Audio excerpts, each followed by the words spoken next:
any thoughts on how to respond to what are your weakness questions?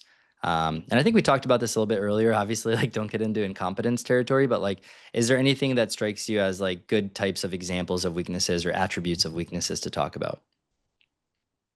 Yeah, I have like a little trick here that I sort of alluded to like before, which is like in my story where I acted as the user experience researcher. Like one, I'm kind of backhandedly saying in a positive way, like tooting my own horn a little bit, where I was like, hey, we didn't have UXR scrappiness. I did that, right?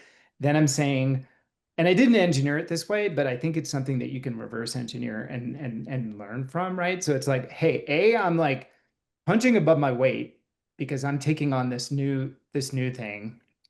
B, I'm not saying my weakness is I'm not a good communicator.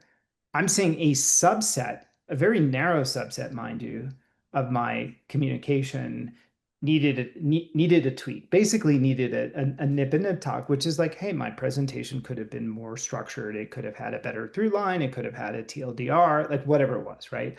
It's a genuine story. And so so I'm saying that like there's this like sort of narrow point thing. So I'm not, I'm great at communicating in a ad hoc fashion. I'm great at like, a narrative fashion, but maybe just this like one thing, this PowerPoint or Google Slides thing needed improvement. But it was genuine and it was Hmm. real.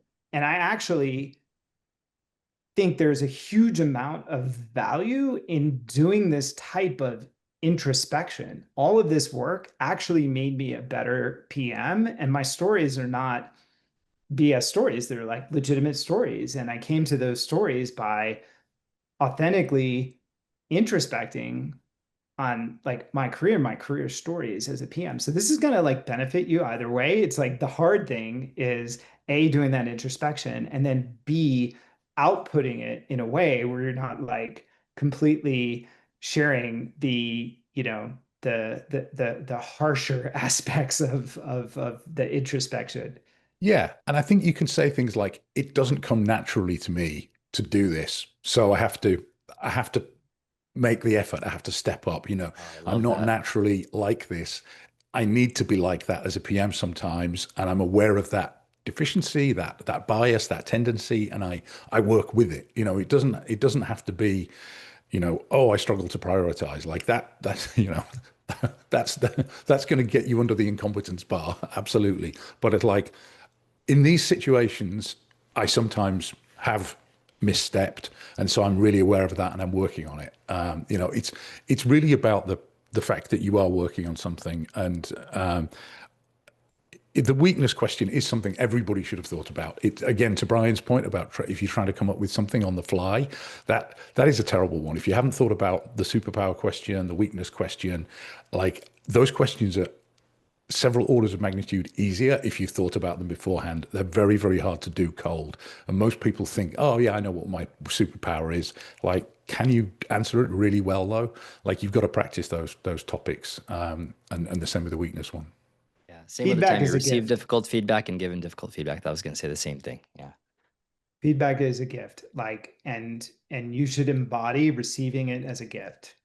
And for me, like sometimes I can do that. Sometimes, like everybody else on the planet, my ego gets bruised, right? But do I have enough emotional intelligence, self-awareness, and wherewithal to take my emotions and my bruised little ego, put it aside, open up my ears, and like take that in, even if it's hard in the moment. And that's like in a nutshell what they're looking for. And you have to be able to embody it. It's hard to be able to embody it if you're not embodying it. It's hard to fake it. Yeah. And I think for me, the like the perfect ending to a lot of those stories is how what went from like a very difficult to have conversation ended up making me like really close with someone. It was almost like it strengthened the relationship, and like we ended up doing these things later that we would have never done if the relationship wasn't stronger or something like that.